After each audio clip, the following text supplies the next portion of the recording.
دوستان سلام، لطفی هستم، مدرس دوره‌های آیلتس، تافل و زبان انگلیسی و در این ویدیوهایی که ساختم قراره که مهمترین مباحث مربوط به آموزش زبان به کودکان رو آموزش بدیم. توی این ویدیو قراره که ما یاد بگیریم که هنگام تدریس به کودکان روی چه مباحثی تمرکز کنیم.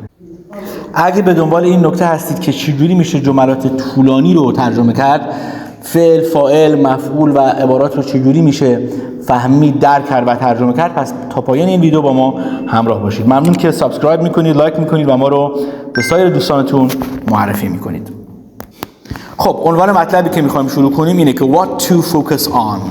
ما به عنوان یک مدرس، به عنوان کسی که داریم تدریس میکنیم، روی چه چیزهایی فوکس کنیم و تمرکز کنیم. فوکس میشه تمرکز، what میشه چه چیز. What to focus on یعنی روی چه مباحثی تمرکز کنیم. The primary focus of these lessons will be on communication and laying a foundation for further coursework.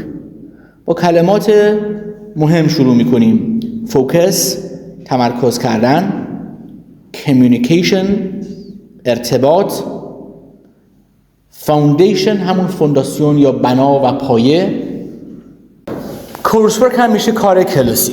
اما معنی جمله the primary focus of these lessons، تمرکز اصلی و اولیه این درس ها، این همش میشه مبتدا و فاعل این جمله که میخوایم بگیم. will be خواهد بود on communication روی ارتباطات and laying a foundation for further coursework و این که ما یک فونداسیونی، یک بنایی رو ما ایجاد بکنیم برای کارهای کلاسی بیشتر.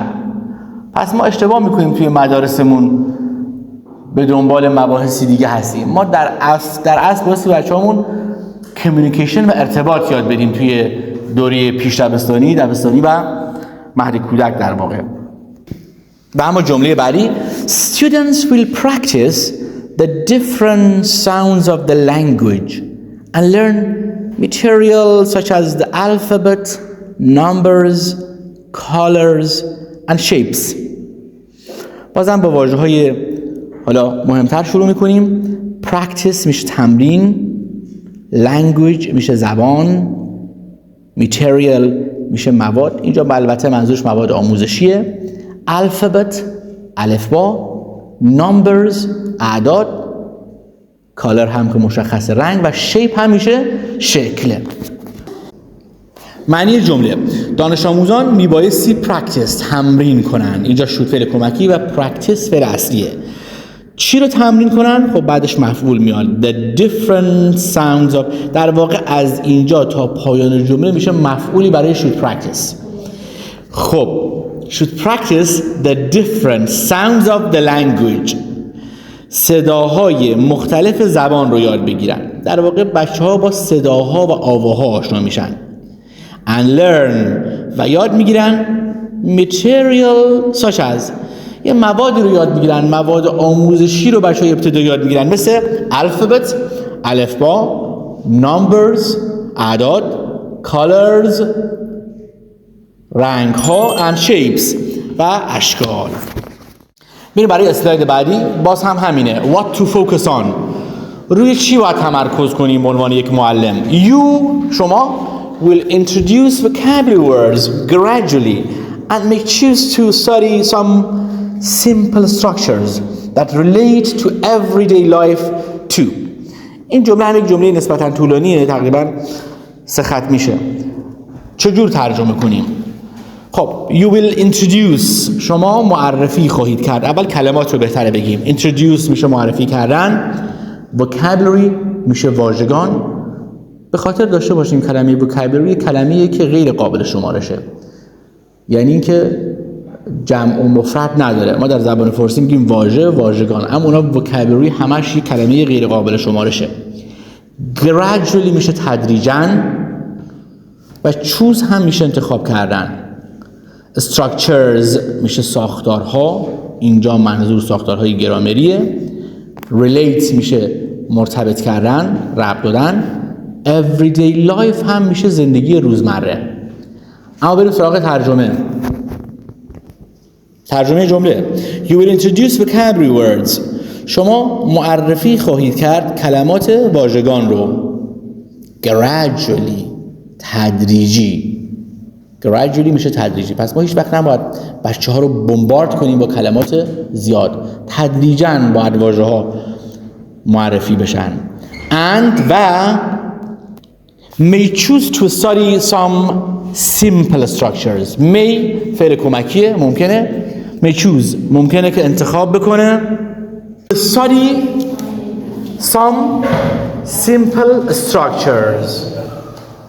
یک معلم خوب بایستی چند تا ساختار ساده رو انتخاب کنه و اونا رو تدریس کنه. simple structures میشه ساختار ساده، ساختارهای ساده. و این جملات خیلی پیچیده رو نباید به بچه‌ها آموزش بدیم. بچه‌هایی که در اوایل لرنینگشون هستن، مهد کودکی هستن، پیش دبستانی هستن، کلاس اول دوم هستن، اینا بایستی جملات و ساختارهای ساده رو یاد بگیرن. simple structures. خب حالا چه ساختارهایی باید یاد بگیرن؟ simple structures that relate to everyday life too. that یعنی که ساختارهای ساده که relate to مرتبط باشن به everyday life too، زندگی روزمره شون همچنین. پس ما باید ساختارهایی به بچه‌ها یاد بدیم که توی زندگی روزمره ازشون استفاده میکنن. It could be that reading and writing never enter into your classes, but a focus on speaking and listening will help students become more comfortable and confident. خب معنیش it could be that یعنی اون میتونه اینجوری باشه. it could be یعنی اون میتونه باشه that چی؟ reading and writing never enter your classes. این که reading و writing خواندن و نوشتن هرگز وارد کلاس شما نشه. but a focus on speaking and listening. اما فوکس و تمرکز ما روی گفت و شنود باشه، خواندن و روی سپیکینگ و لیسنینگ باشه، صحبت کردن و گوش دادن باشه. این کار will help students کمک میکنه به دانش آموزان become more comfortable راحت تر باشن. comfortable میشه راحت and confident و خاطر جمع باشن. این کار باعث میشه بچه ها یه خورده خاطر جمع تر باشن. چرا خاطر جمع ترن؟ چون قطعا نوشتن و خوندن یه کار سخت‌تریه نسبت به حرف زدن برای کسی که مثلا 5 سالشه 6 سالشه و یا بیشتر کمتره. این هم از معنی این پاراگراف. یه نگاهی به این تصویر میندازیم. Create activities and exercises that are entertaining. entertaining میشه سرگرم کننده.